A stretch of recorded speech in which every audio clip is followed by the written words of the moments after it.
how do you reconcile all this work talk that we have developed, especially here in the US, as you point out, and these sort of conflicting, I want to be good at my job, and being good at one thing helps me be good at others, but we have just built this whole universe largely around work and not Yeah. around being a three-dimensional human. Help me You've gotten understand this. straight to the heart of it, Chase. Like, that's the question of the book, right? It's how do you balance the pursuit of meaningful work without letting work subsume who you are? And it's different strokes for different folks. I'll tell you a quick anecdote. So I was a 22-year-old poetry student, and I had the opportunity to interview my favorite writer in the entire world, this poet. His name is Anis Mojgani. He's actually the current poet laureate of the state of Oregon.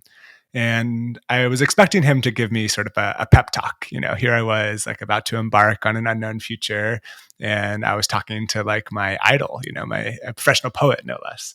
And so I asked him, Anis, how do you feel about the phrase, do what you love and never work a day in your life? And he said something that I'll never forget. He said, some people do what they love, and other people do what they have to so they can do what they love when they're not working.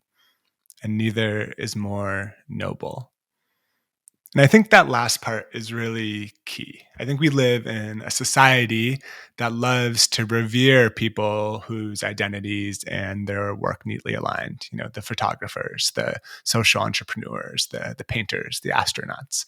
And here was, a poet who makes money traveling around the world performing his words, saying that it's okay to have a day job. And so I think, like, it's a spectrum, and on one end of the spectrum there are people who live to work, and on the other end of the spectrum there are people that work to live. But regardless of where you sit on the spectrum, my goal with this book is to help you understand that you should start with your vision of a well-lived life. So many people sort of start with the job and then try and squeeze their life into the margins of that job. And maybe for some people that, want to get their 10,000 hours or want to become a chess grandmaster, their vision of a well-lived life is, working 60, 70, 80 hours a week. But if we think with the vision of a well-lived life as the primary thought partner, the primary place to begin, you can think about how your work can support that vision. And I definitely believe in seasonality of work. And there will be seasons where maybe, you're trying to get that film made, or maybe you're trying to write that book, or you're trying to, close that next round of funding, and you might have to work a little bit harder.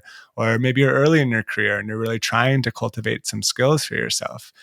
But I hope those seasons of grinding are balanced with seasons of recharging and resting as well.